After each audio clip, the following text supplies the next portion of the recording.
Start करने वाले हैं। हमारे सिलेबस के पार्ट ए में 4 पार्ट में मैंने बांटा था। पार्ट ए में हमारे पास 5 चैप्टर्स हैं, 3 हम कर चुके हैं। आज हम स्टार्ट करने वाले हैं अपना 4th चैप्टर। पार्ट ए का हम 4th चैप्टर स्टार्ट करने वाले हैं and it is 3rd May 2021। ठीक है, इस 4th चैप्टर को स्टार्ट करने से पहले मैं आपको एक टेबल बनवा रही हूँ। इम्पॉर्टेंट टेबल है, इंटर से लेके फाइनल तक ये टेबल आपके बहुत काम आने वाली है। तो चलिए बनाते हैं।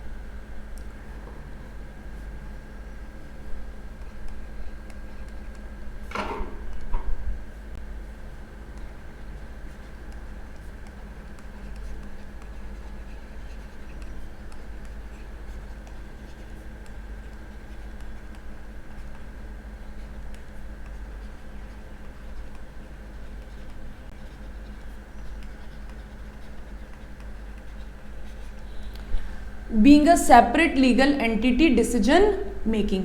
देखिए, क्योंकि कंपनी सेपरेट लीगल एंटिटी है, क्योंकि कंपनी अब इनकॉर्पोरेट हो चुकी है, कंपनी को सर्टिफिकेट ऑफ इनकॉर्पोरेशन मिल चुका है, एक लीगल एग्जिस्टेंस, एक लीगल एंटिटी हमारे सामने क्रिएट हो गई है। Now being a separate legal entity, company हमारे और आपके जैसे सारे काम कर सकती है एंड कंपनी डिसीजंस भी ले सकती है। तो कंपनी को डिसीजन लेने का क्या तरीका होता है, कंपनी डिसीजन कैसे लेती है, ये साथ साथ लिखते जाइए, है ना। कंपनी डिसीजन कैसे लेती है? By way of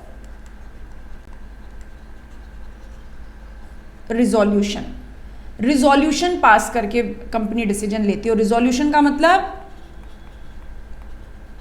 motion plus requisite voting. Motion का मतलब प्रस्ताव। जब प्रस्ताव पे रिक्विजिट वोटिंग हो जाती है, जितनी चाहिए requisite voting as per companies act 2013। Companies act 2013 के हिसाब से अगर मोशन पे रिक्विजिट वोटिंग हो गई तो अब वो मोशन क्या बन जाता है? रिजोल्यूशन। हम बोलते हैं प्रस्ताव पारित हो गया। प्रस्ताव पारित हो गया मतलब रिजोल्यूशन पास्ड। और अगर रिक्विजिट वोटिंग नहीं हुई तो हम बोलेंगे रिजोल्यूशन लॉस्ट। ठीक है, ये बात समझ में आ गई। वोटिंग से डिसीजन ली जाती है कंपनी में।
नहीं ऐसा ये नहीं, एक सेकंड रुकिए।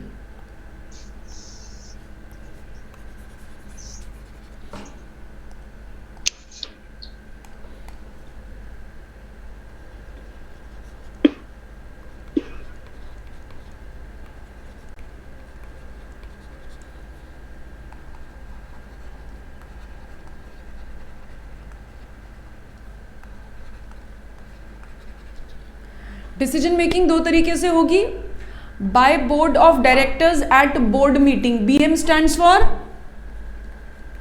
Board meeting, board meeting, and GM stands for general meeting, general meeting. बिल्कुल ठीक, जनरल मीटिंग। तो या तो कंपनी के डिसीजंस, ठीक है, या तो कंपनी के डिसीजंस बोर्ड मीटिंग में लिए जाएंगे या कंपनी के डिसीजंस जनरल मीटिंग में लिए जाएंगे। जब बोर्ड मीटिंग में डिसीजन लिए जाते हैं तो बोर्ड मीटिंग में जो रिजोल्यूशन पास होता है हम उसे कहते हैं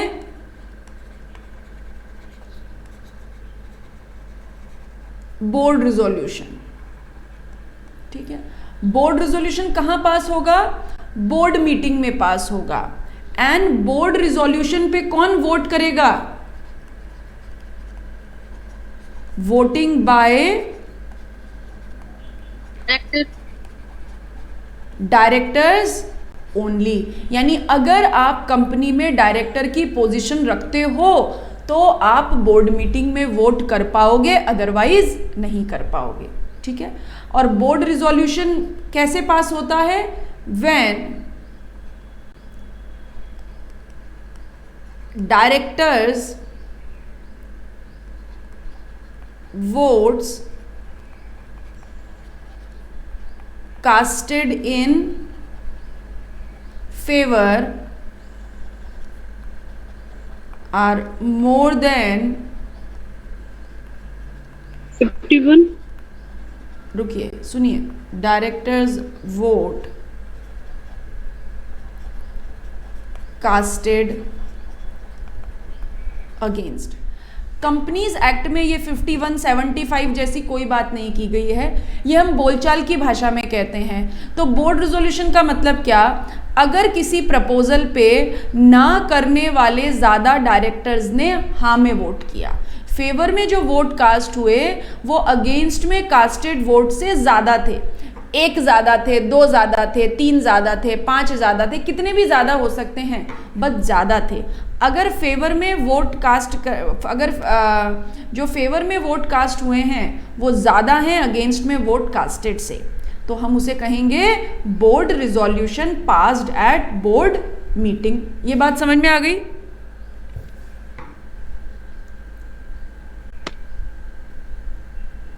ये बात समझ में आ गई क्या?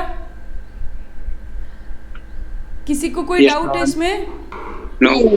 ठीक है, अब यहाँ तक लिख भी लिया ना आप लोगों ने सबने? नोटेड?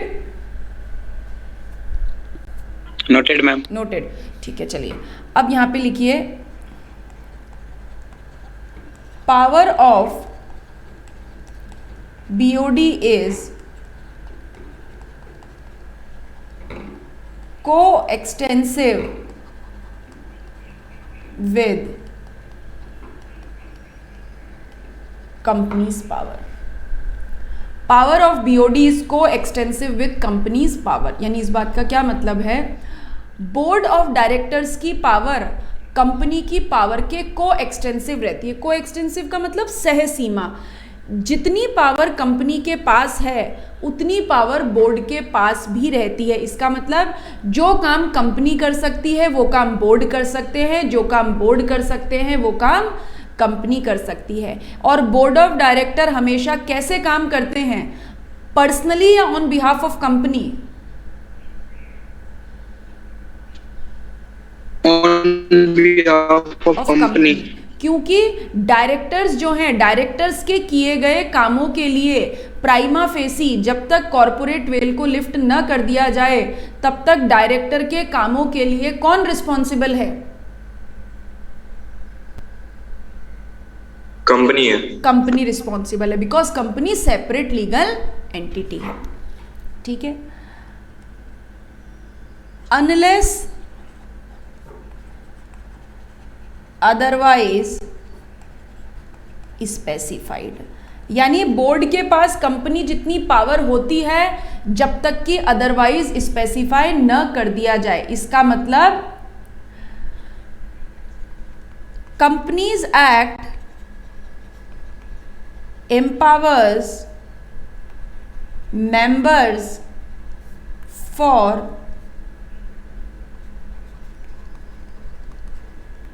specified decisions. लेकिन कंपनीज एक्ट ने कुछ डिसीजन लेने की पावर किसको दे दी? मेंबर को दे दी। अब अगर कंपनीज एक्ट ने ये कहा कि भाई ये वाले काम तो मेंबर के डिसीजन मेकिंग से होंगे, तब बोर्ड ऑफ डायरेक्टर की मर्जी चल पाएगी क्या? नहीं, तब बोर्ड ऑफ डायरेक्टर की मर्जी नहीं चलेगी। यानी जो काम कंपनीज एक्ट ने स्पेसिफाई कर दिए कि यहां पर तो मेंबर की डिसीजन मेकिंग चलेगी, यानी कंपनी को वो काम करने के लिए बोर्ड रिजोल्यूशन से काम चल जाएगा या जनरल मीटिंग में मेंबर से रिजोल्यूशन पास करवाना पड़ेगा? बताइए। जनरल मीटिंग में भी कराना, जनरल मीटिंग में कराना पड़ेगा। यानी जिन कामों को करने की पावर बोर्ड के हाथ में नहीं है, अगर बोर्ड वो काम करना चाहता है तो बोर्ड को क्या करना पड़ेगा? जनरल मीटिंग में मेंबर से पूछना पड़ेगा। तो जब आप कहते हैं ना कि आपने सुना होगा कि इक्विटी शेयर होल्डर्स को वोटिंग राइट होते हैं, इक्विटी शेयर होल्डर वोट करेंगे। इक्विटी शेयर होल्डर कहाँ वोट करेंगे बताइए? बोर्ड मीटिंग में करेंगे या जनरल मीटिंग में करेंगे? General meeting. क्या हर परिस्थिति में, हर बड़ी छोटी बात में उनको टांग अड़ाने की आदत है? आदत है मतलब क्या हर छोटी बड़ी बात में उनको टांग अड़ाने की पावर दी जाएगी? नो, नहीं। इक्विटी शेयर होल्डर्स केवल कहां वोट करेंगे? जब कंपनी एक्ट एम्पावर करता है। जिन सेक्शंस में कंपनीज एक्ट ने कहा कि यहाँ पे मेंबर को वोटिंग करनी है, केवल उन्हीं केस में उनकी पावर चलेगी, उन्हीं केस में उनसे पूछा जाएगा। तो इक्विटी शेयर होल्डर को वोटिंग पावर है, इसका मतलब वो हर जगह टांग अड़ाने के लिए एम्पावर्ड नहीं है। ओके, अब जैसे जैसे हम कंपनीज एक्ट पढ़ेंगे हमें समझ में आएगा कि ये वाला काम मेंबर से पूछ के करना है, ये वाला काम बोर्ड अपने आप कर सकता है। यानी अगर बोर्ड अपने आप काम कर सकता है तो केवल किससे काम चल जाएगा? बोर्ड रिजोल्यूशन से। लेकिन अगर उस काम को करने की पावर बोर्ड के पास नहीं है तो बोर्ड को बोर्ड रिजोल्यूशन के साथ और क्या पास करवाना पड़ेगा? जनरल मीटिंग में रिजोल्यूशन भी पास करवाना पड़ेगा। नाउ जनरल मीटिंग में जो रिजोल्यूशन होते हैं वो दो तरीके के होते हैं। जनरल मीटिंग में जो रिजोल्यूशन पास होते हैं वो दो तरीके के होते हैं।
ये लिख लिया आपने, ऑर्डिनरी रिजोल्यूशन।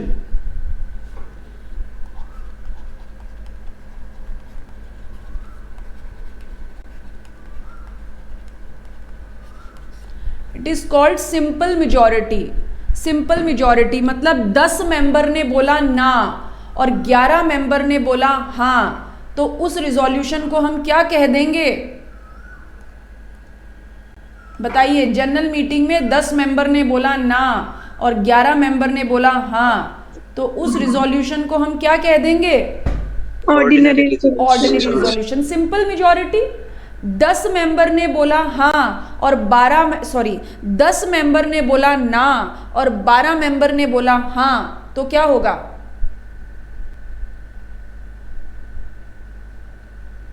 दस मेंबर ने बोला ना और 12 मेंबर ने बोला हाँ, तो क्या होगा? Simple majority, ordinary resolution, short में कहा जाता है OR। अब OR के ही मैम बात तो एक ही है ना, OR और ये सिंपल मेजॉरिटी। हाँ, OR और सिंपल मेजॉरिटी एक ही बात है, लेकिन कंपनीज एक्ट में सिंपल मेजॉरिटी शब्द यूज नहीं किया जाएगा। कंपनीज एक्ट में क्या शब्द यूज किया जाएगा?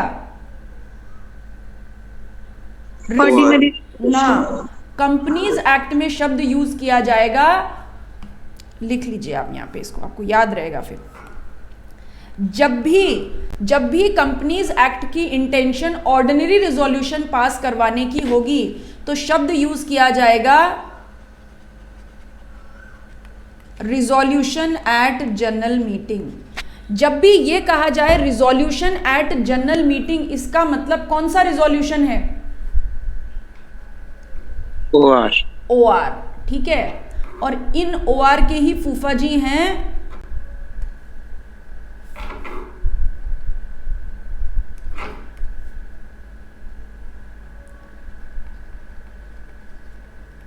Special resolution. स्पेशल रिजोल्यूशन कहां पास हो रहा है? जनरल मीटिंग में। तो स्पेशल रिजोल्यूशन पे भी वोट कौन करेगा? बोर्ड ऑफ डायरेक्टर्स ही करेंगे। वापस वो सोचो, क्या बोला आपने? Deputy chair holder. वापस सोचो शिवम, क्या बोला आपने? स्पेशल रिजोल्यूशन कौन सी मीटिंग में पास हो रहा है?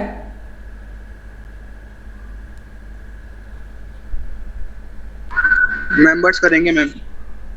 स्पेशल रिजोल्यूशन भी जनरल मीटिंग में पास हो रहा है और जनरल मीटिंग में केवल कौन वोट करता है? मेंबर्स ओनली, ठीक है। और यहां पे क्या बोलेंगे? Members votes casted in favor are 3 times more than members votes casted against। यानी अगेंस्ट में वोट किए गए, वो अगर जितने मेंबर ने अगेंस्ट में वोट किया है, अगर उससे 3 गुना स्पेसिफिक, 3.5 गुना, 3.25 गुना, 4 गुना, 6 गुना नहीं, कम से कम 3 गुना, at least 3 times, at least 3 times vote अगर ज्यादा में कास्ट हुए तो हम उसको कौन सा रिजोल्यूशन बोलेंगे? स्पेशल रिजोल्यूशन बोलेंगे, स्पेशल रिजोल्यूशन बोलेंगे, ठीक है। और जब कंपनीज एक्ट में स्पेशल रिजोल्यूशन पास करवाना होगा तो कंपनीज एक्ट में क्या शब्द लिखा जाएगा?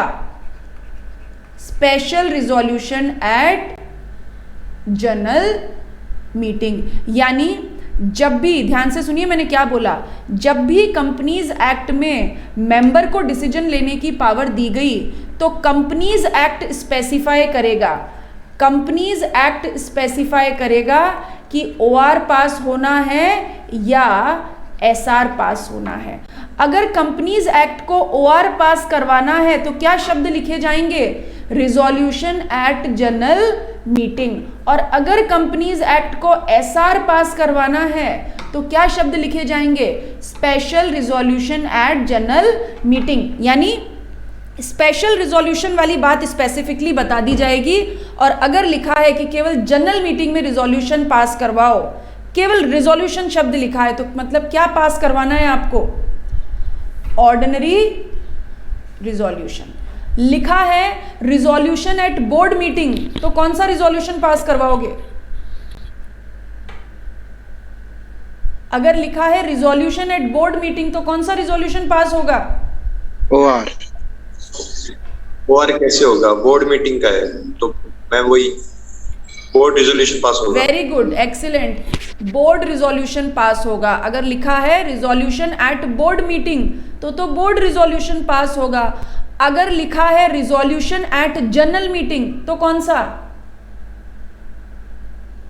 तब ordinary resolution very pass good, होगा। ऑर्डिनरी। और लिखा है special resolution at general meeting तो ऐसा OR नहीं। अगर मैम लिखा OR अगर लिखा है special resolution at general meeting, फिर स्पेशली होगा फिर स्पेशल ऐसा ठीक है। अब इसके नीचे लिख लीजिए स्पेसिफिक मेजॉरिटी। स्पेसिफिक शब्द क्यों यूज किया? क्योंकि स्पेशली बोला। कम से कम कितने वोट फेवर में चाहिए? 3 गुना। 3 गुना होंगे तभी हम उसे स्पेशल रिजोल्यूशन बोलेंगे। यानी इसका मतलब अगर 100 मेंबर ने बोला ना और 300 मेंबर ने बोला हाँ, तो क्या बन जाएगा? ये SR एसआर बन जाएगा। एसआर बन जाएगा। तो एसआर पास करने के लिए कम से कम 3 गुना वोट फेवर में चाहिए ही चाहिए। यानी ये बोर्ड रिजोल्यूशन में भी कौन सी मेजॉरिटी है बताइए? सिंपल है या स्पेसिफिक है? स्पेसिफिक। जल्दी का काम ना शैतान का होता है। सुना है? Haste is the work of the devil. Board resolution में कैसी मेजॉरिटी चलेगी? सिंपल या स्पेसिफिक? सिंपल ही चलेगी मैम। सिंपल ही चलेगी। सिंपल ही चलेगी। Simple majority. स्पेसिफिक क्यों बोला चंचल आपने? यहां कहां स्पेसिफिक है? मैम मुझे लगा पर्टिकुलर उसी मतलब उसी के लिए बोल रही थी, स्पेशल के लिए मतलब स्पेशल, तो मैंने इसलिए वो बोला था। मुझे नहीं पता। आप हाँ, इसीलिए मैंने बोला कि before being a good speaker we have to be a good listener, है ना? सही जवाब अपन तब दे पाएंगे जब अपन सही सवाल सुनेंगे। Like me. बोलो आदित्य, बोलो, क्या बोल रहे हो? नहीं मैम, कुछ नहीं। कुछ नहीं, ठीक है। ये कहानी सबको समझ में आ गई डिसीजन मेकिंग की? किसी को कोई कंफ्यूजन हो रहा है तो पूछ लीजिए।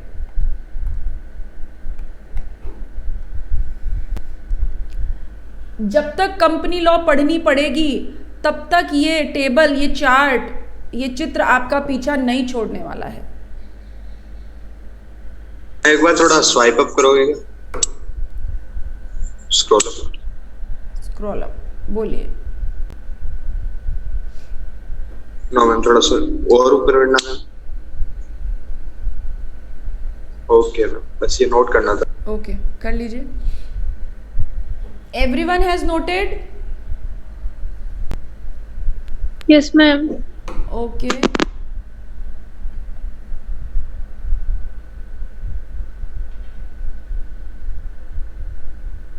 चलिए।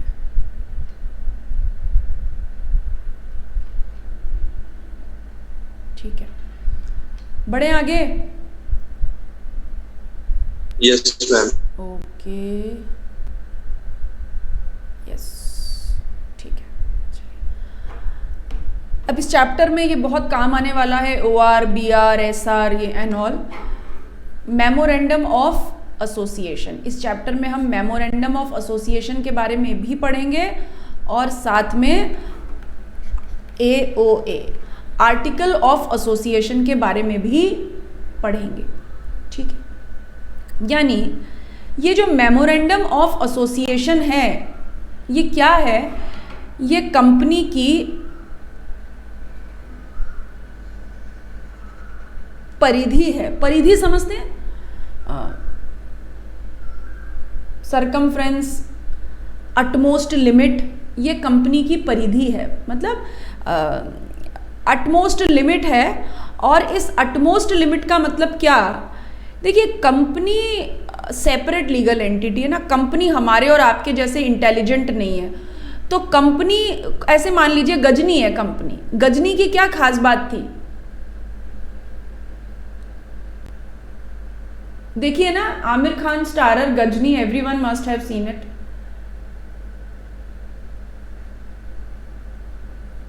कोई बताएगा what was the specific thing about the Ghazni?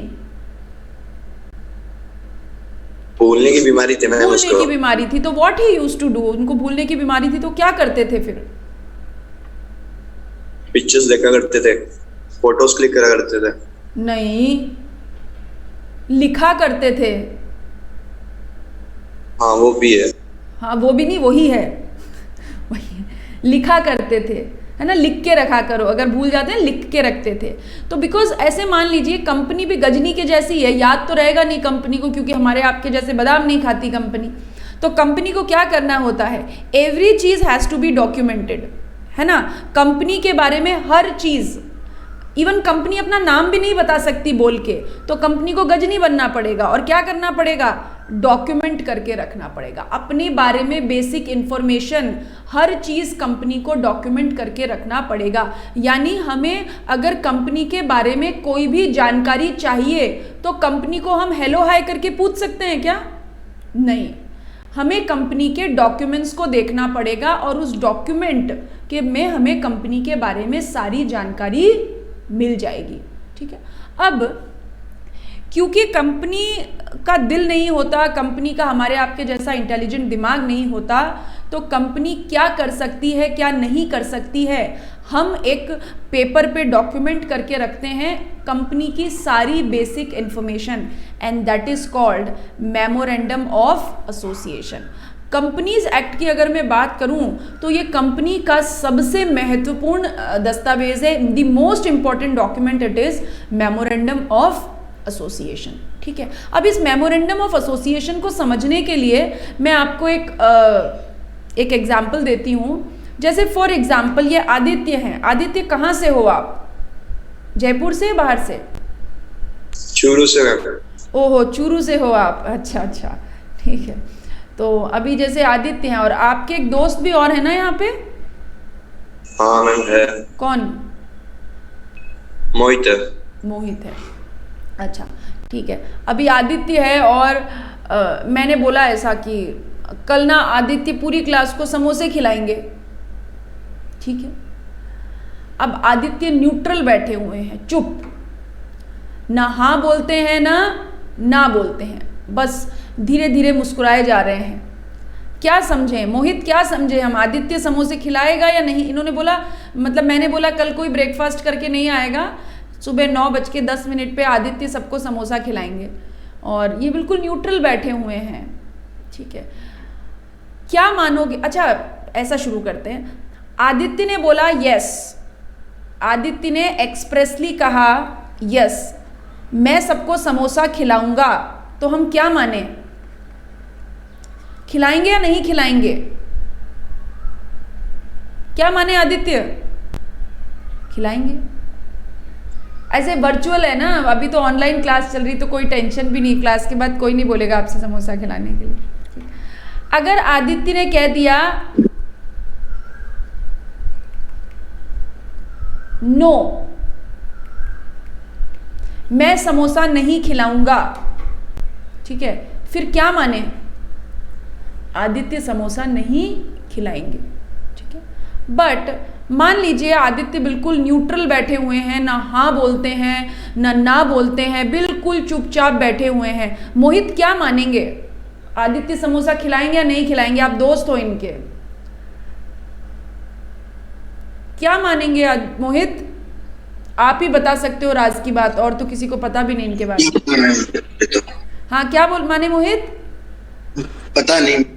पता आप ही को नहीं पता? समोसे वाला काम नहीं पड़ा दिखता कभी आपका इनसे। ठीक है, अब देखो, अगर साइलेंट है, कुछ भी नहीं बोल रहे हैं, तो आधे लोग समझेंगे कुछ भी नहीं बोल रहा है, धीरे धीरे मुस्कुरा रहा है, मतलब खिलाएगा ही सही। लेकिन जो बुद्धिमान लोग होंगे वो क्या बोलेंगे कि ना हाँ बोल रहा है ना बोल रहा है, अपने तो घर से नाश्ता करके चलो, एक समोसे का क्या है, एक्स्ट्रा खा लेंगे। ठीक है, समोसा खिलाएगा तो एक्स्ट्रा खा लेंगे, अपने घर से अपना नाश्ता करके चलो। तो साइलेंट। अगर कोई व्यक्ति किसी एक्टिविटी, और फिर क्या हुआ, अगले दिन आदित्य ने समोसा नहीं खिलाया, तो फिर किसको बुद्धिमान कहा जाएगा? जो घर से एम्प्टी स्टमक आए थे वो, या जो अपने 2 पराठे खा के आए थे? किसको समझदार कहा जाएगा? पराठे वाले को। पराठे वाले को, जो 2 पराठे खा के आए थे। ठीक है, तो इसका मतलब अगर साइलेंट है तो दिमाग मत लगाना, जब तक कोई व्यक्ति अपने मुंह से हाँ नहीं कह दे तब तक उसकी क्या मानना ना। इसी तरीके से ये जो कंपनी होती है ना, इस कंपनी के मेमोरेंडम ऑफ एसोसिएशन, ये कंपनी का सबसे इंपॉर्टेंट डॉक्यूमेंट है। इस सबसे इंपॉर्टेंट डॉक्यूमेंट में कंपनी के बारे में क्या क्या जानकारी आपको मिलेगी? कंपनी का नाम, यानी अगर आपको कंपनी का नाम जानना है तो आप क्या देख लें? Memorandum of association. अगर आपको कंपनी का रजिस्टर्ड ऑफिस जानना है तो आप क्या देख लें? एमओए।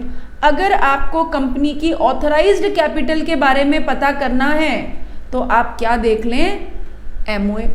और अगर कंपनी के ऑब्जेक्ट का मतलब कंपनी अपने इनकॉर्पोरेशन के बाद क्या काम परस्यू करने वाली है, what company is going to do once company gets incorporated, क्या क्या काम कंपनी अपने इनकॉर्पोरेशन के बाद करेगी, ये भी आपको, ये ऑब्जेक्ट भी कैसे पता चलेंगे?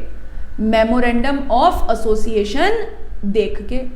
अगर कंपनी की लिमिटेड लायबिलिटी है या अनलिमिटेड लायबिलिटी है, ये भी पता कैसे चलेगा? एमओए देख के। कंपनी के फर्स्ट सब्सक्राइबर कौन है, पहले शेयर होल्डर कौन है, क्योंकि पहले शेयर होल्डर एमओए को साइन करते हैं, हमने 3rd चैप्टर में पढ़ा था। तो सब्सक्राइबर भी कहां से पता चलेंगे? एमओए को देख के। यानी ये कंपनी की बेसिक इंफॉर्मेशन है। इतनी जानकारी अगर आपको मिल गई तो आप कंपनी के बारे में जान जाएंगे या नहीं जान जाएंगे, बताइए। और ये सब जानकारी कहां पे मिलेगी हमको? मेमोरेंडम ऑफ एसोसिएशन में मिलेगी, मिलेगी ही मिलेगी। इतनी बातें मेमोरेंडम ऑफ एसोसिएशन में लिखनी जरूरी है। ठीक है, अब ये पराठे और समोसे वाली बात कहाँ से आ गई? ये बात इसलिए मैंने करी आपसे कि अगर कंपनी के ऑब्जेक्ट क्लॉज में स्पेसिफिकली किसी एक्टिविटी के बारे में यस लिखा है, यानी कंपनी एक्सप्रेसली ये काम कर सकती है, ऐसा अगर कंपनी के ऑब्जेक्ट क्लॉज में लिखा है तो क्या मानेंगे? कंपनी वो काम कर सकती है या नहीं कर सकती है? बताइए। एक्सप्रेसली यस लिखा है किसी एक्टिविटी के बारे में, कर सकती है। कर सकती है। अगर प्रोहिबिटेड है तो फिर क्या माने? नो, नहीं कर सकती मैं। और ना हाँ लिखा है ना लिखा है तो भी क्या माने? नहीं। नहीं नहीं। अगर किसी एक्टिविटी के बारे में, किसी ऑब्जेक्ट के बारे में एमओए साइलेंट है तो इसका मतलब वो काम कंपनी नहीं कर सकती। ठीक है, वो काम कंपनी नहीं कर सकती, क्योंकि ये ऑब्जेक्ट एक सबसे इंपॉर्टेंट चीज है जो मेमोरेंडम ऑफ एसोसिएशन हमें बताता है, क्योंकि इस ऑब्जेक्ट पे डिपेंड होके ही। एक बात बताइए, आप किसी कंपनी में पैसा इन्वेस्ट करने वाले हो, सबसे पहले क्या देखोगे? उसका नाम, उसकी कैपिटल, रजिस्टर्ड ऑफिस, लायबिलिटी या उसके ऑब्जेक्ट्स? क्या देखोगे सबसे पहले अगर आप किसी कंपनी में पैसा इन्वेस्ट करने वाले हो तो? कंपनी की परफॉर्मेंस देखेंगे मैम। अच्छा, परफॉर्मेंस किसकी? कंपनी के ऑब्जेक्ट्स की, जो कंपनी काम करने वाली है उसकी परफॉर्मेंस, कि कंपनी अपना काम अच्छे से कर रही है या नहीं कर रही है।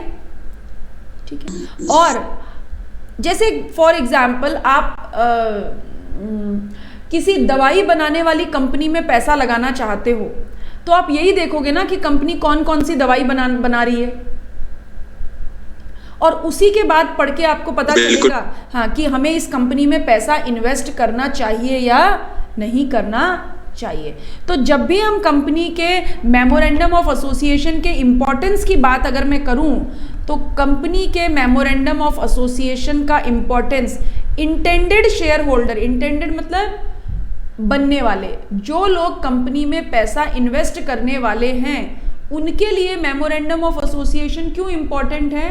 क्योंकि मेमोरेंडम ऑफ एसोसिएशन उनको वो फील्ड और वो पर्पस बताता है जिसमें उनका पैसा इन्वेस्ट होने वाला है, और इस ऑब्जेक्ट को पढ़ के ही वो ये पता लगा सकते हैं कि पैसा इन्वेस्ट करने में रिस्क है या नहीं है। ठीक है। एंड जो मेमोरेंडम ऑफ एसोसिएशन है वो कंपनी का कॉन्स्टिट्यूशन है। क्यों कंपनी का कॉन्स्टिट्यूशन कहा? जैसे इंडिया में हमें एम्पावर कौन करता है? हमारा कॉन्स्टिट्यूशन। तो कंपनी को भी एम्पावर कौन करेगा? कंपनी का कॉन्स्टिट्यूशन। कंपनी क्या कर सकती है, क्या नहीं कर सकती है, ये कंपनी को कौन बताएगा? एमओए। ये कंपनी का फाउंडेशन है जिसमें कंपनी का स्ट्रक्चर रहता है। कंपनी को स्कोप एंड पावर भी कौन देता है? एमओए। क्योंकि कंपनी क्या कर सकती है ये काम किसने बताया? मेमोरेंडम ऑफ एसोसिएशन ने। तो कंपनी को कौन से काम कंपनी कर सकती है इसकी पावर भी किसने दी? मेमोरेंडम ऑफ एसोसिएशन ने। लेकिन एक बात बताइए, क्या मेमोरेंडम ऑफ एसोसिएशन पावर ही देता है या कंपनी की एक्टिविटी पे लिमिट भी लगाता है?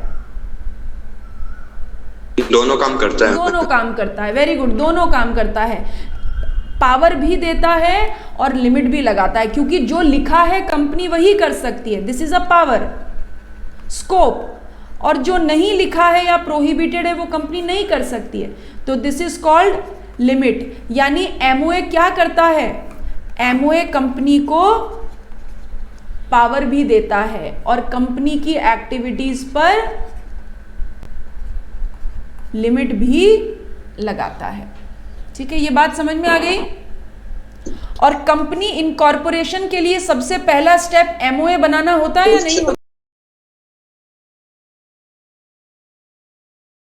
स्टार्ट करते हैं। कल हम बात कर रहे थे कि हमारा मेमोरेंडम ऑफ एसोसिएशन, हमने चैप्टर स्टार्ट किया था। मेमोरेंडम ऑफ एसोसिएशन के बारे में मैंने आपको बताया कि जो भी हमारी कंपनी है ये उसका कॉन्स्टिट्यूशन है, ये उसका चार्टर है, और कंपनी के बारे में जो भी बेसिक इन्फॉर्मेशन होती है वो हमें मेमोरेंडम ऑफ एसोसिएशन देता है। राइट नाउ मैंने आपको बोला कि मेमोरेंडम ऑफ एसोसिएशन के अंदर कंपनी का नाम होगा, रजिस्टर्ड ऑफिस होगा, कैपिटल के बारे में लिखा होगा, लाइबिलिटी के बारे में लिखा होगा, फर्स्ट सब्सक्राइबर के बारे में लिखा होगा, and the most important thing objects लिखे होंगे। यानी once company gets incorporated, company what activities are going to pursue, क्या कंपनी काम करने वाली है जैसे ही कंपनी इनकॉर्पोरेट होगी, ये बात मेमोरेंडम ऑफ एसोसिएशन में लिखी होती है। ठीक है, तो मेमोरेंडम ऑफ एसोसिएशन में ने हमको क्या दे दिया? पावर्स दे दी, स्कोप दे दी कि क्या कंपनी कर सकती है। और क्योंकि मेमोरेंडम ऑफ एसोसिएशन में अगर किसी चीज़ के लिए एक्सप्रेसली हाँ लिखा है तभी वो कंपनी काम कर सकती है ना। अगर मेमोरेंडम ऑफ एसोसिएशन में किसी चीज़ के लिए एक्सप्रेसली हाँ लिखा है तभी वो कंपनी काम कर सकती है। तो this is called scope, powers. और जो मेमोरेंडम ऑफ एसोसिएशन में नहीं लिखा है, जो मेमोरेंडम ऑफ एसोसिएशन में नहीं लिखा है विच इज़ प्रोहिबिटेड, ठीक है, या एक्सप्रेसली जिसके लिए ना लिखा हुआ है वो काम हम नहीं कर सकते हैं। तो मेमोरेंडम ऑफ एसोसिएशन ने एक्टिविटीज पे क्या लगा दी? लिमिट लगा दी। मैम वॉइस ब्रेक हो रही है। वॉइस ब्रेक हो रही है? वॉइस ब्रेक सबके पास हो रही है क्या? वॉइस ब्रेक नहीं होनी चाहिए। Yes ma'am. Yes ma'am. Yes ma'am. ठीक है, रुकिए एक बार। Yes ma'am.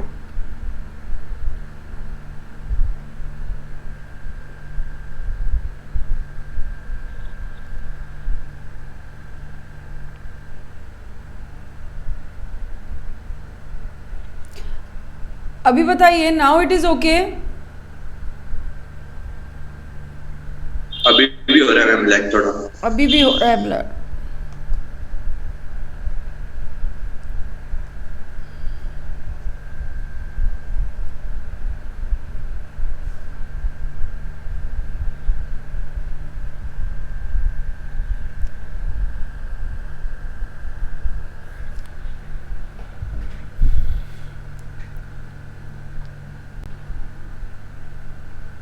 अभी ठीक है ना? Okay yes ma'am. ओके चलिए, तो मेमोरेंडम ऑफ एसोसिएशन हमारे ने हमको पावर दी, स्कोप दिया और साथ ही साथ हमारी एक्टिविटीज़ पर लिमिट भी लगाई। ओके, तो अब हम बात करेंगे कि मेमोरेंडम ऑफ एसोसिएशन के कंसेप्ट के बारे में, and this is called doctrine of ultra vires. अब ये डॉक्ट्रिन ऑफ अल्ट्रा वायस क्या होता है? डॉक्ट्रिन ऑफ अल्ट्रा वायस का मतलब, हम चैप्टर 4 में अभी पहले ये डॉक्ट्रिन ऑफ अल्ट्रा वायस पढ़ेंगे एंड आपको ये मिलेगा पेज नंबर 22 पे, ठीक है। यानी मैंने आपको बोला कि मेमोरेंडम ऑफ एसोसिएशन, ये इसको मानिए this is memorandum of association. इस मेमोरेंडम ऑफ एसोसिएशन ने क्या किया? इस मेमोरेंडम ऑफ एसोसिएशन ने कंपनी की एक्टिविटीज़ पे लिमिट लगा दी। क्या कंपनी की एक्टिविटीज़ पे लिमिट लगा दी? कि कंपनी आप केवल वही काम करोगे which is expressly permitted by MOA, ठीक है। कंपनी केवल वही काम कर सकती है जो कि एक्सप्रेसली एमओए के द्वारा परमिटेड है, यानी जो काम एमओए ने परमिट नहीं किया है वो काम कंपनी नहीं कर सकती। यानी मेमोरेंडम ऑफ एसोसिएशन ने कंपनी को पावर देके कंपनी के हाथ बांध दिए और बोले कि बस इस सर्किल के बाहर आप कोई काम नहीं करोगे, मेमोरेंडम ऑफ एसोसिएशन में जो चीज़ें एक्सप्रेसली लिखी है वही काम करोगे, इसके अलावा और कुछ नहीं। नाउ अगर कंपनी इस लिमिट के बाहर कोई काम करे, this is the utmost periphery of the companies powers. अब अगर कंपनी इस लिमिट के बाहर कोई काम करती है तो हम कहेंगे it is called beyond the powers of company. अगर हम कोई काम इस लिमिट के बाहर करेंगे तो ये कहा जाएगा it is the beyond the powers of the company. ये कंपनी की लिमिट के बाहर है, ये कंपनी की पावर्स के बाहर है। और अगर कोई काम कंपनी की पावर के बाहर है तो उसको टेक्निकली क्या कहा जाता है? अल्ट्रा, है ना। ये आपको दिखने में VIRES लिखा होगा बट ये अल्ट्रा वायरस नहीं है, it is a ultra vires. R silent होता है, वायरस तो 3 इडियट में था, है ना, तो वायरस नहीं है, it is a ultra vires, ultra vires acts, ठीक है। अब क्या मतलब है इन अल्ट्रा वायस एक्ट्स का, या क्या इंटरप्रिटेशन है इन अल्ट्रा वायस एक्ट्स का? बोला कि क्योंकि कंपनी आर्टिफिशियल पर्सन है बट सेपरेट लीगल एंटिटी है, तो कंपनी क्या कर सकती है ये हमने एमओए में डॉक्यूमेंट करके रख दिया। अब अगर कोई काम कंपनी की पावर के बाहर है, इस मेमोरेंडम ऑफ एसोसिएशन की लिमिट के बाहर है, then company shall not be responsible for such ultra vires acts। हम कहते हैं कंपनी अगर कोई काम करती है तो उसके लिए कंपनी रिस्पॉन्सिबल होती है, लेकिन अगर कोई काम कंपनी के पावर्स के बाहर है, अगर कोई काम कंपनी के मेमोरेंडम ऑफ एसोसिएशन के बियॉन्ड है, तो उन अल्ट्रा वायस एक्ट्स के लिए कंपनी रिस्पॉन्सिबल नहीं होगी। फिर कौन रिस्पॉन्सिबल होगा? अगर कंपनी रिस्पॉन्सिबल नहीं होगी then directors shall be personally liable. तो फिर उन कामों के लिए डायरेक्टर पर्सनली लाइबल होंगे, ठीक है। आप भी ऐसा ड्रॉ कर लीजिए, जो मैंने ड्रॉ किया है वैसा आप भी ड्रॉ कर लीजिए, फिर मैं एक एग्जाम्पल से आपको एक ये चीज़ और समझा दूंगी।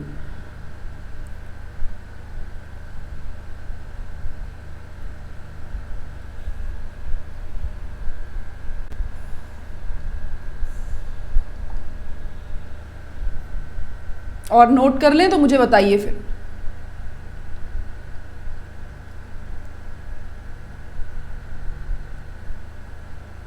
मैम थोड़ा स्क्रॉल अप करना। जी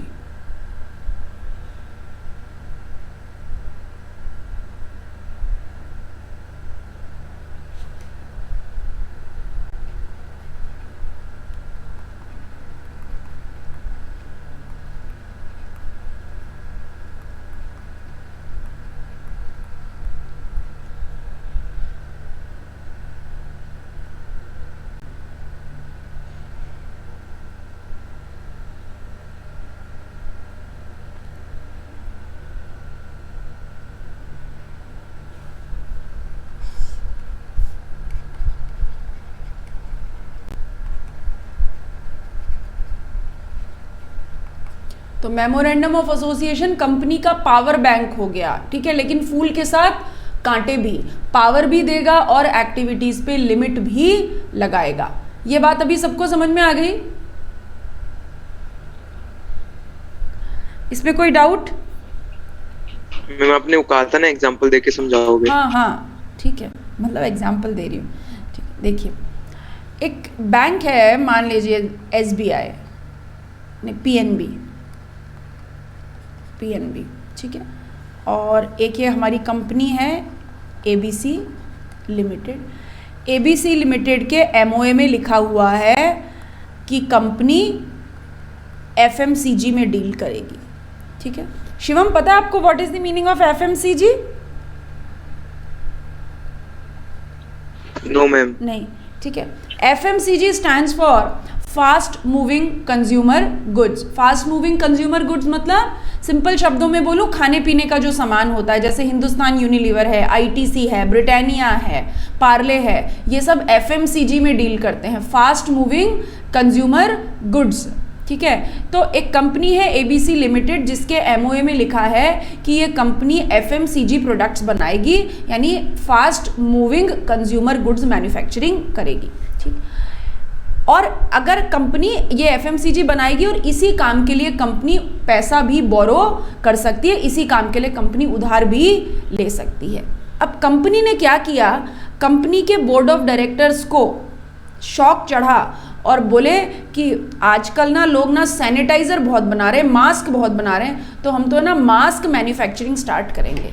बोर्ड ऑफ डायरेक्टर ने सोचा कि हम तो मास्क मैन्युफैक्चरिंग स्टार्ट करेंगे, नया प्लांट लगाएंगे मास्क मैन्युफैक्चर करने के लिए, ठीक है, बढ़िया क्वालिटी के मास्क। और इस प्रोडक्ट के लिए कंपनी, इस प्रोडक्ट को बनाने के लिए कंपनी लोन लेने पहुंची PNB के पास। कंपनी ने सोचा PNB तो सबको लोन दे देता है, नीरव मोदी को भी दे देता है, तो हमें भी दे देगा। कंपनी पहुंची PNB के पास और मास्क मैन्युफैक्चरिंग के लिए कंपनी को लोन मिल गया, ठीक है। मास्क मैन्युफैक्चरिंग के लिए कंपनी को लोन मिल गया, लेकिन मास्क मैन्युफैक्चरिंग कंपनी के मेमोरेंडम ऑफ एसोसिएशन में नहीं लिखा हुआ था। कंपनी केवल FMCG प्रोडक्ट में डील करने वाली थी, वही मैन्युफैक्चर करने वाली थी, ठीक है। नाउ अब एक बात बताइए, क्या मास्क मैन्युफैक्चरिंग करना कंपनी के मेमोरेंडम ऑफ एसोसिएशन में के हिसाब से परमिटेड है क्या? No ma'am. नहीं है, परमिटेड नहीं है। यानी मास्क मैन्युफैक्चरिंग करने को मैं क्या कह दूं, it is a beyond the power, हाँ, it is called beyond the power of company. ये कंपनी की पावर के बाहर है, ठीक। लोन दिया गया था 6 महीने के लिए। अब 6 महीने बाद PNB ने कंपनी को चेज करना स्टार्ट किया कि भाई ABC लिमिटेड लाओ हमारा उधार हमें वापस लौटाओ। ABC लिमिटेड ने हाथ खड़े कर दिए। कंपनी ने कहा कि ये तो मेरी पावर के बाहर है, हम ये उधार आपको नहीं चुकाएंगे। PNB ने बोला ये कोई बात हुई, लोन तुमने लिया और अब तुम कह रहे हो कि लोन नहीं चुकाएंगे। ABC ने क्या बोला, ABC ने बोला कि doctrine of ultra vires, doctrine मतलब सिद्धांत, डॉक्ट्रिन ऑफ अल्ट्रा वायरस ये कहता है कि अगर कोई काम कंपनी की पावर के बाहर है तो उन कामों के लिए कंपनी रिस्पॉन्सिबल नहीं होती, और मास्क मैन्युफैक्चरिंग के लिए लोन लेना हमारी पावर के बाहर है। इसीलिए कंपनी ने बोला being a separate legal entity हम आपको लोन चुकाने के लिए रिस्पॉन्सिबल नहीं है। पीएनबी को तो जोर जोर से चक्कर आने लगे, बोले ये कोई बात हुई, अब ये पैसा कौन चुकाएगा। तो पीएनबी ने बोला तुम्हारा ये डॉक्ट्रिन ऑफ अल्ट्रा वायस और कुछ नहीं कहता क्या, क्योंकि पैसा तो तुमने लिया है। एबीसी लिमिटेड ने बोला कि डॉक्ट्रिन ऑफ अल्ट्रा वायस ये कहता है कि ऐसे अल्ट्रा वायस कामों के लिए कंपनी तो रिस्पॉन्सिबल नहीं होगी। अगर तुम किसी पे रिस्पॉन्सिबिलिटी डालना चाहते हो तो कोर्ट जाओ और डायरेक्टर्स पे पर्सनली केस फाइल करो, क्योंकि इन अल्ट्रा वायस कामों को करने के पीछे who is the directing will and mind, बताइए। BOD. BOD is the directing will and mind, ठीक है। तो डायरेक्टर्स विल एंड माइंड है, तो आप अगर चाहो तो डायरेक्टर पे केस करो। यानी पीएनबी का पैसा डूबा नहीं है, बस पीएनबी का पैसा कंपनी नहीं लौटाएगी। अगर पीएनबी को अपना पैसा वापस चाहिए तो डायरेक्टर्स पे जाके केस करे और डायरेक्टर से पैसा मांगे, ठीक है। यानी किसी भी आउटसाइडर को, पीएनबी कंपनी के लिए आउटसाइड है, किसी भी आउटसाइडर को कंपनी से डील करने से पहले एमओए को पढ़ना और समझना चाहिए या नहीं चाहिए, बताइए। बिल्कुल चाहिए। बिल्कुल चाहिए, क्योंकि अगर आउटसाइडर ने मेमोरेंडम ऑफ एसोसिएशन को नहीं पढ़ा और लोन दे दिया तो गलती किसकी? आउटसाइडर की गलती, क्योंकि कंपनी ने तो अपने मेमोरेंडम ऑफ एसोसिएशन किसे सबमिट कर दिए थे? आरओसी को, ठीक है। और एक बात, जैसे ही रजिस्ट्रार ऑफ कंपनीज को मेमोरेंडम ऑफ एसोसिएशन दिए जाते हैं, हमने पढ़ा था ना इनकॉर्पोरेशन के टाइम पे एमओए आरओसी को दिया जाता है, सेक्शन 7 के 7 डॉक्यूमेंट्स दिए जाते हैं। तो मेमोरेंडम ऑफ एसोसिएशन जैसे ही आरओसी के पास जाता है, it is considered as a public document.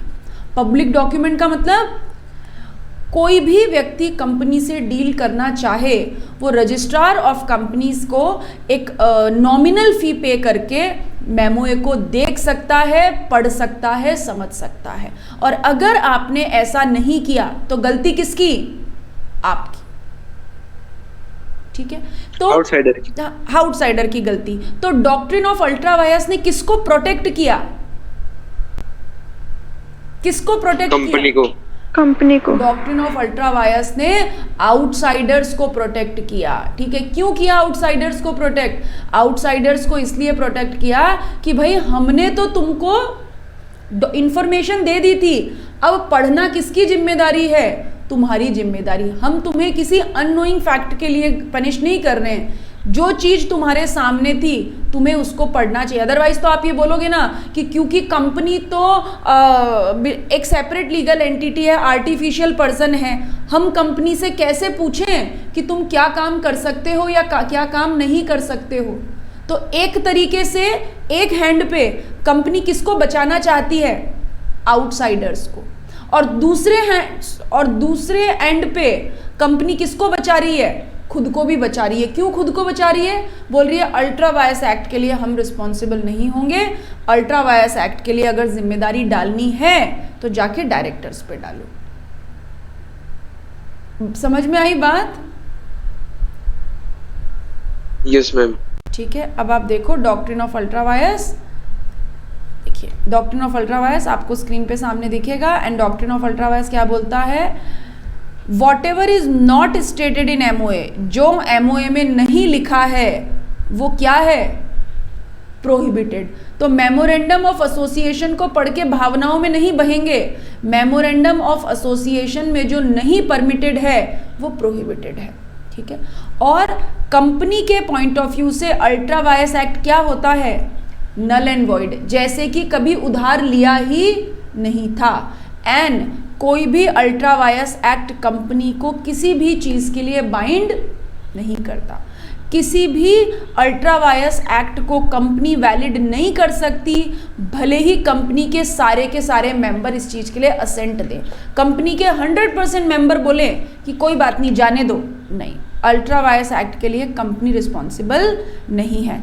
And it is incapable of ratification.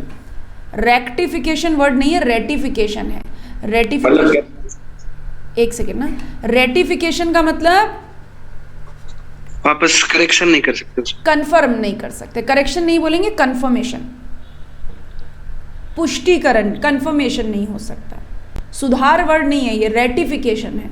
Confirm नहीं कर सकती कंपनी इसको, मतलब अल्ट्रा वायरस एक्ट को बाद में नहीं कह सकती कि नहीं नहीं ठीक है चलो ओके कोई बात नहीं, नहीं।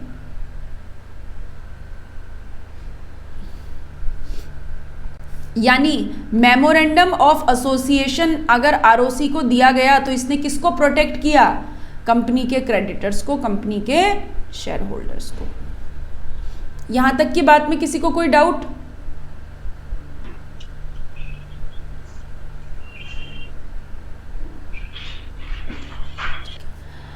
But this doctrine should be applied reasonably, and जब तक कि कोई चीज एक्सप्रेसली प्रोहिबिटेड नहीं है, company can do all such acts which are necessary and incidental to the attainment of main objects. इसका मतलब क्या?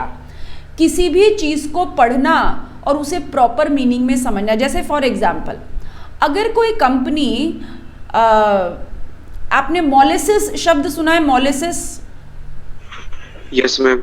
Yes ma'am. कहाँ बनता है?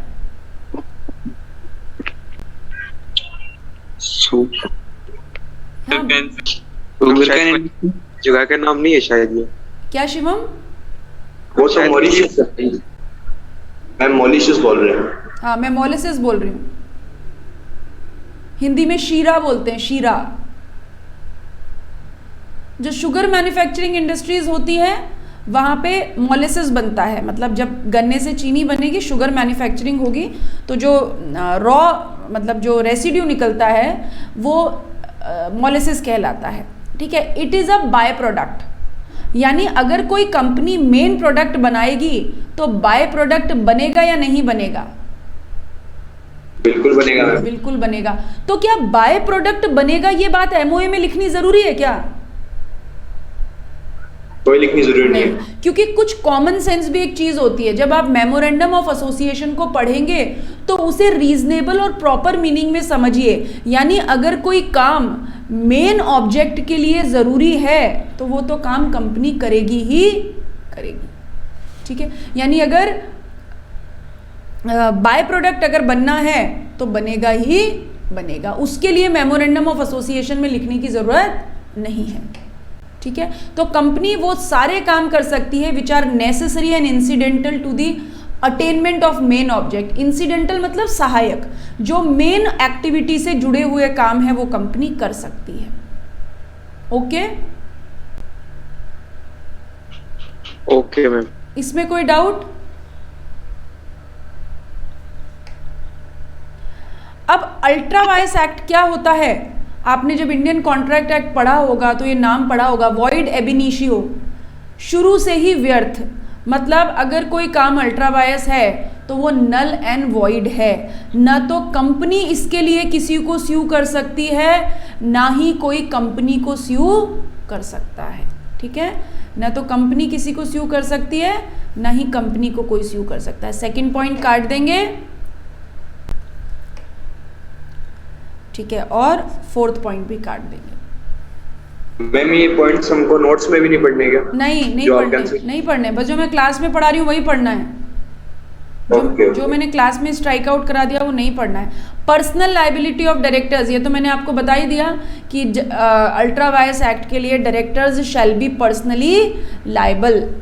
ओके, एंड क्या अल्ट्रा वायरस बोरोइंग के लिए कंपनी ने माना था क्या कि पीएनबी हमारा क्रेडिटर है? बताइए, अभी जब मैंने एग्जांपल दिया था आपको, क्या कंपनी ने एक्सेप्ट किया था कि पीएनबी क्रेडिटर है? No ma'am. नहीं। तो ultra virus borrowing debtor creditor relationship create नहीं करती। इसका मतलब ये नहीं है पैसा डूब गया, कंपनी नहीं देगी। आपको लेना है तो डायरेक्टर्स पे पर्सनली केस करो और लो। ओके, किसी को डाउट? किसी को कुछ पूछना है इसमें? मैम। हाँ जी बोले दिव्यांश। मैम फर्स्ट पॉइंट बताओ ना। वॉइड एब इनिशियो का मतलब नल एंड वॉइड।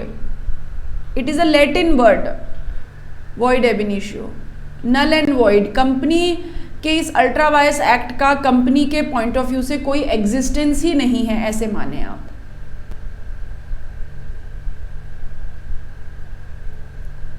ठीक है।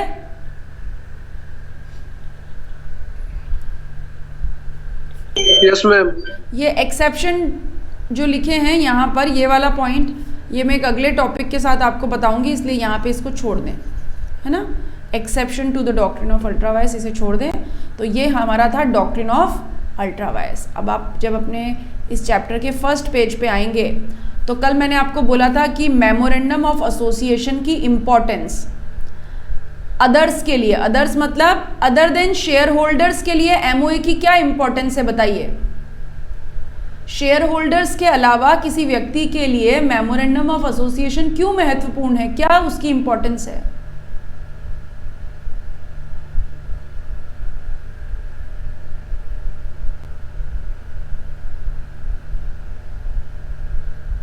कौन बताएगा?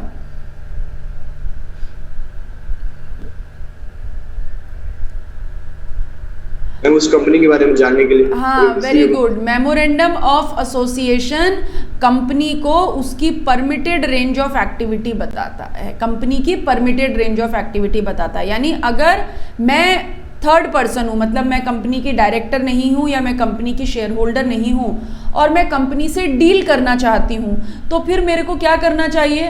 कंपनी से डील करने से पहले मुझे मेमोरेंडम ऑफ एसोसिएशन को पढ़ना चाहिए और प्रॉपर मीनिंग में समझना चाहिए, क्योंकि ऐसा करने से मुझे कंपनी की परमिटेड रेंज ऑफ एक्टिविटी के बारे में पता चल जाएगा। मुझे पता चल जाएगा कि कंपनी क्या कर सकती है और क्या नहीं कर सकती है, ठीक है। तो फिर क्या अल्ट्रा वायस एक्ट के लिए मैं कंपनी से डील करूंगी क्या, मुझे पहले से पता चल जाए तो?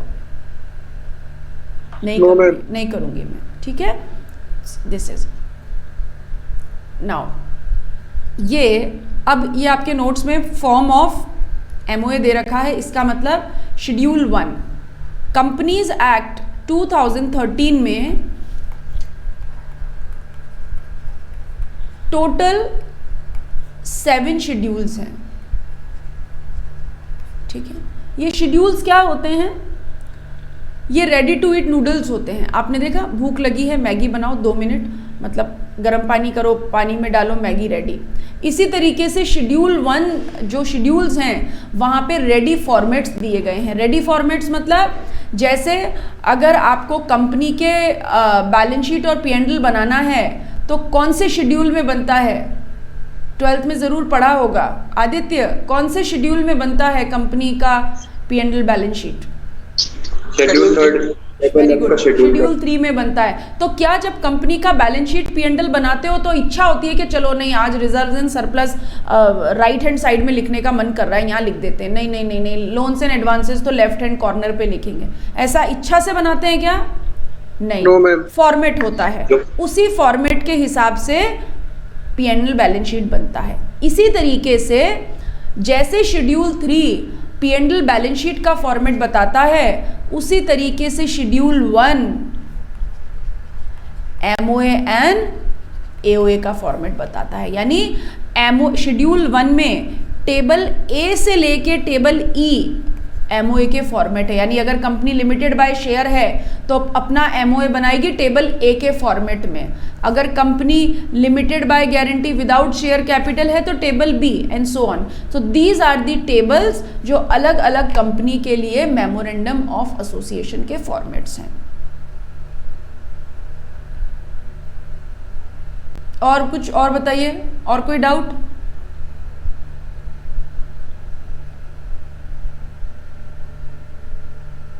कुछ पूछना चाहता है कोई इसमें? तो ये यहाँ पे केवल क्या दे रखा है? एमओए का फॉर्मेट। हम आगे जाके पढ़ेंगे एओए का फॉर्मेट भी दिया हुआ है, वो टेबल एफ में होता है, आगे आ जाएगा, ठीक है। यहाँ पे टेबल ए से लेके टेबल ई एमओए का फॉर्मेट। हाँ जी पूछिए। टेबल ए से टेबल ई तक खाली एमओए का है। हाँ, टेबल ए से लेकर टेबल ई तक एमओए का है और टेबल एफ एओए का है। ओके मैम, ठीक है।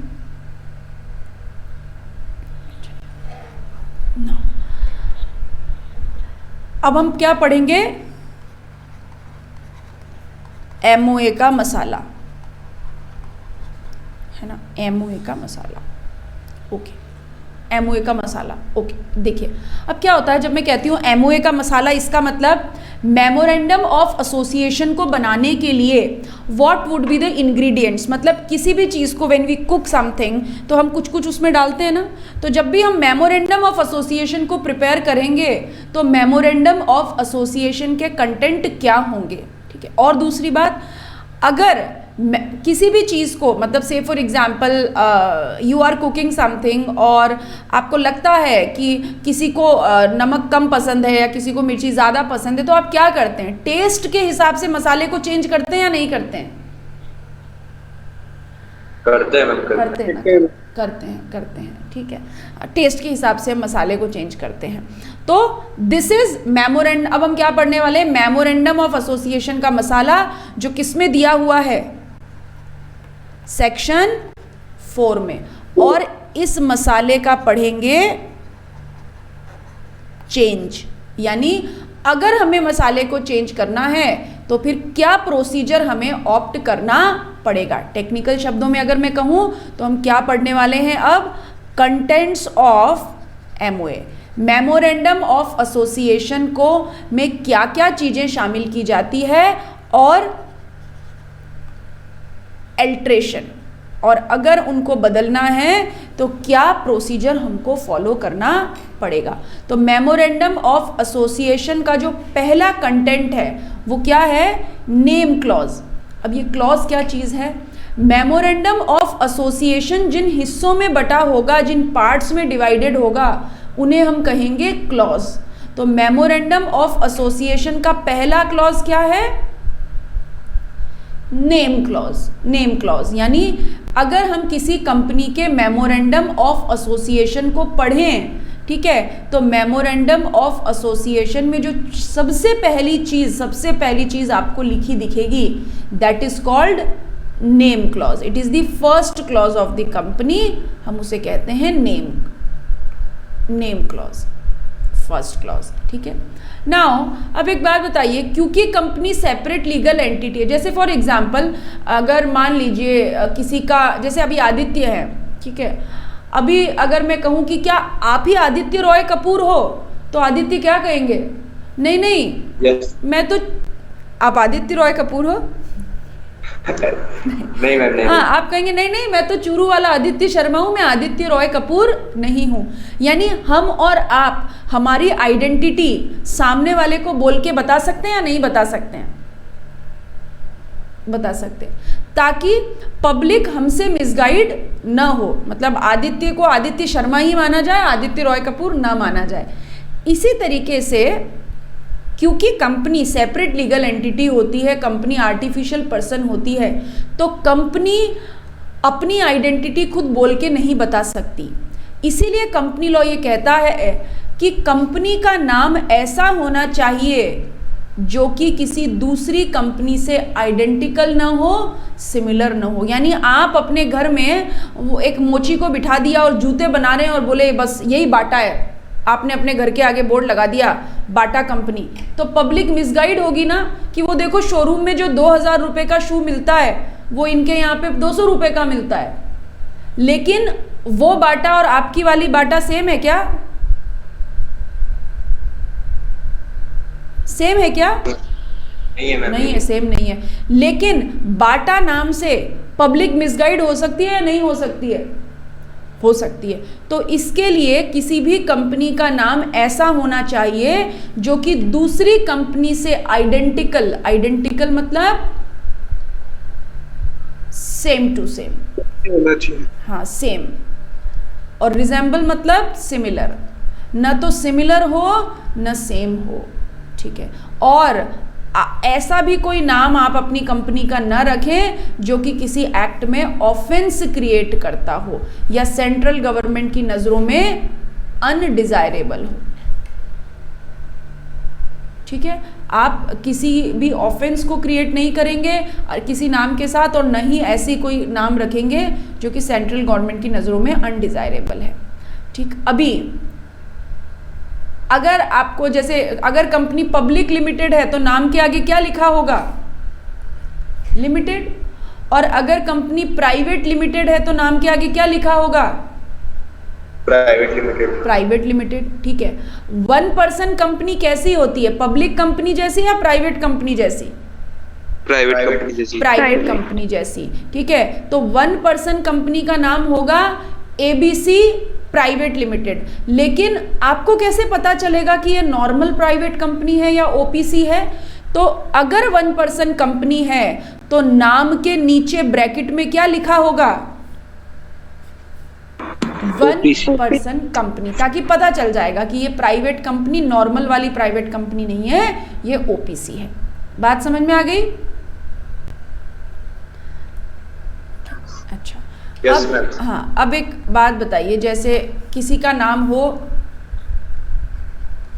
शेर खान, ठीक है, तो आपको क्या लगेगा? ये मतलब जैसे आपको बोले कि शेर खान आ रहा है, तो आप अपने दिमाग में ऐसा इमेज क्रिएट करेंगे क्या कि अगर शेर खान के सामने कोई चूहा आ जाए या कोई छिपकली आ जाए तो शेर खान जिम्नास्टिक करने लगेंगे? ऐसा दिमाग में पिक्चर आएगी क्या? नहीं ना। शेर खान नाम आते ही हमारे दिमाग में क्या पिक्चर आएगी?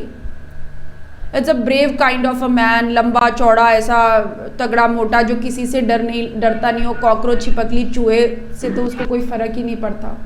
ऐसा ही सोचेंगे ना? Yes ma'am. हाँ, तो जैसा नाम वैसा काम, यानी आपका नाम आपकी पर्सनैलिटी को रिप्रेजेंट करना चाहिए या नहीं करना चाहिए प्रैक्टिकल लाइफ में? करना चाहिए या जनरली, जैसे हम भी, अगर ये ह्यूमन साइकोलॉजी है, ठीक है, अगर मतलब मैं किसी का भी नाम सुनूं तो हमारे दिमाग में नाम सुनते ही सामने वाले व्यक्ति की पर्सनालिटी दिमाग में एक पिक्चर क्रिएट कर लेते हैं हम। ऐसा होता है या नहीं होता है आप लोगों के साथ? शिवम, ऐसा होता है? Yes ma'am. होता है ना, बहुत बार होता है कि हम किसी का नाम सुनते हैं तो हमारे दिमाग में एक पिक्चर क्रिएट हो जाती है, लेकिन जब हम मिलते हैं तो गुगली हो जाती है। हुआ शिवम ऐसा कभी आपके साथ? No ma'am. नहीं हुआ, ठीक है। तो कंपनी के साथ भी ऐसा ही कुछ है कि कंपनी का नाम कंपनी की एक्टिविटीज़ को रिफ्लेक्ट करना चाहिए। जैसे अगर किसी कंपनी का नाम है एबीसी फिनटेक, तो आपको क्या लगेगा ये कंपनी क्या करती है?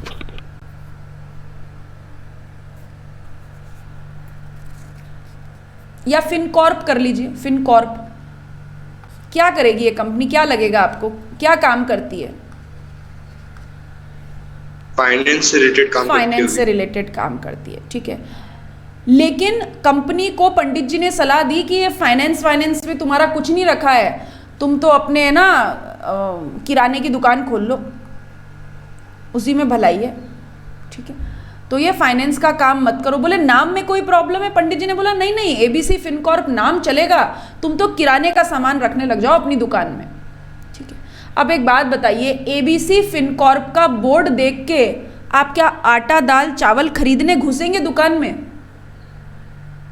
नहीं मैम। नहीं, ठीक है। लेकिन दुकान के अंदर घुसे तो वहाँ कोई फाइनेंस नहीं है, वहाँ तो आटा दाल चावल मिलते हैं। इससे आप मिसगाइड हुए या नहीं हुए? हुए। तो लॉ ये कहता है कि अगर किसी कंपनी ने, लॉ ये कहता है कि अगर कंपनी आपने अपना नाम चेंज किया है, सॉरी, कंपनी आपने अपनी एक्टिविटीज़ को चेंज किया है, नाम तो वही है, आपने अपनी एक्टिविटीज़ को चेंज किया है, लेकिन अगर वो एक्टिविटीज़ आपके नाम को रिफ्लेक्ट नहीं कर रही है, ठीक है, आपने अपनी एक्टिविटीज़ चेंज की लेकिन एक्टिविटीज़ आपके नाम को रिफ्लेक्ट नहीं करती है, तो कृपा करके आप क्या करें, अपना नाम चेंज कर लें अगले 6 महीने में। यानी कंपनी का नाम ऐसा ही होना चाहिए जो उसकी एक्टिविटीज़ को रिफ्लेक्ट करे, अदरवाइज पब्लिक मिसगाइड हो सकती है। ये बात समझ में आ गई क्या? Yes ma'am. और जब भी आप हाँ बोले वो नाम अगर चेंज नहीं करे तो कंपनी बंद हो सकती है क्या? नाम नहीं चेंज करेंगे तो फिर मिनिस्ट्री ऑफ कॉर्पोरेट अफेयर्स, मतलब कंपनीज एक्ट में प्रोविजंस हैं, एक्शंस लिए जा सकते हैं आपके अगेंस्ट में। Direction Okay, ma'am. मिलेगी, फिर नाम चेंज करो ऐसा, ठीक है। और जो भी आप नाम अब चेंज कर रहे हैं वो कंपनीज एक्ट के हिसाब से ही करना चाहिए। आप ऐसा भी नाम मत रख लेना बदल के जो कि कंपनीज एक्ट के प्रोविजंस के बियॉन्ड हो, ठीक है। और अगर मान लीजिए अब क्योंकि आप किराने का काम करने लग गए हैं तो आपने ABC फिनकॉर्प नाम चेंज कर दिया, लेकिन आपके जो पुराने क्रेडिटर्स थे वो आपको किस नाम से जानते होंगे? पुराने नाम से। पुराने नाम से जानते होंगे। अब अचानक से दुकान पे आपने अपना नाम चेंज कर लिया तो वो क्रेडिटर ढूंढता रह जाएगा ना बाजार में कि ABC फिनकॉर्प कहाँ गई जिससे मुझे पैसे लेने थे। ये भी समस्या है या नहीं है?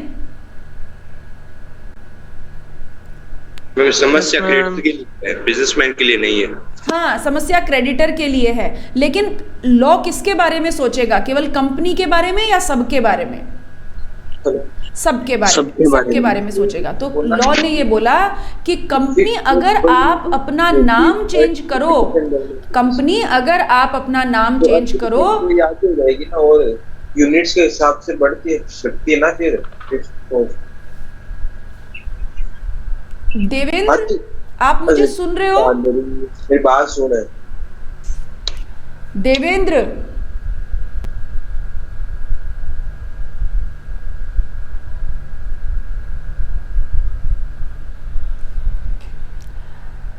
हाँ, तो अगर कंपनी ने अपना नाम चेंज किया है तो 2 सालों तक, है ना, 2 सालों तक कंपनी को क्या करना है?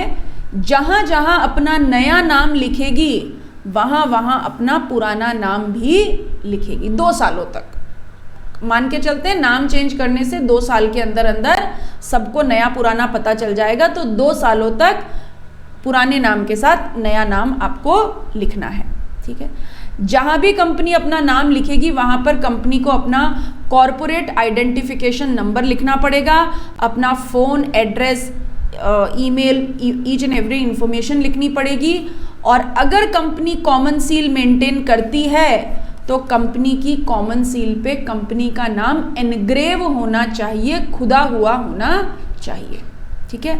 बस आज के लिए इतना ही, बाकी हम कल पढ़ेंगे। आज की क्लास में किसी को कोई डाउट है तो पूछ लीजिए। मैम डाउट तो कुछ नहीं है, और मैम वो क्लासेस भेज दीजिए मैम पहले वाले। अच्छा, ओके, आप ना एक बार आप सर को मैसेज करके छोड़ देना या ज्योति मैम को आप Okay, मैसेज ma'am. कर देना, ठीक है। And try to attend the classes because ना ये